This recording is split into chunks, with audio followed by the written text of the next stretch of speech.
Dividend Investing for Beginners. Build your dividend strategy, buy dividend stocks easily, and achieve a lifelong passive income. Written by G.R. Tiberius. Narrated by Owen Samuels.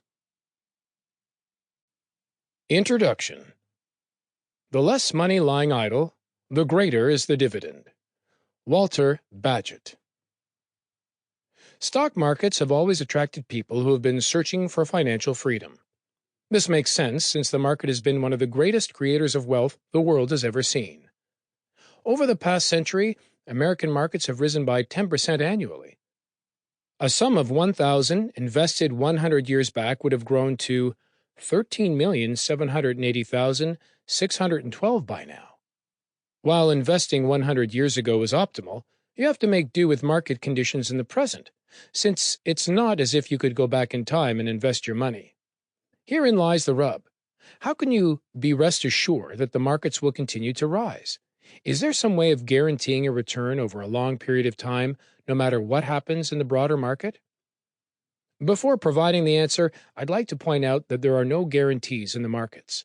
I can appreciate how bad that sounds. After all, when I began my investing career, I had the same question.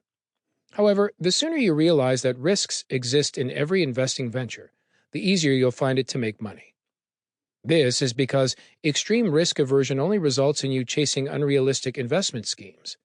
There's no shortage of these schemes out there, and all of them promise to make you 10% or more every month with little downside. The truth is that all of these schemes are castles in the sky. They're not realistic, and chasing them will only lose you money. Instead, you need to accept the reality that if you're investing in the stock market, you'll have to absorb some risk. This isn't to say you should build an extremely risky portfolio. Instead, your task is to build a portfolio that contains some risk, but not too much. The definition of too much risk varies from one person to another, which is why no two investors' portfolios look the same. Risk-averse investors might be satisfied holding on to 2 positions, while more aggressive investors might hold 10 positions. It all depends on your risk appetite.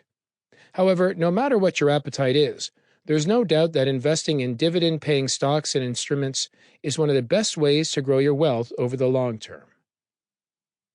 Why dividends? Imagine you own something, and every now and then it pays you cash. In addition to paying you cash, it also grows in value over time, thereby giving you 2 ways of making money with it. If you've dabbled in real estate investing previously, you'll recognize this sort of an asset. It's how a piece of property behaves after all. In the stock market, you can invest. Sample complete. Ready to continue?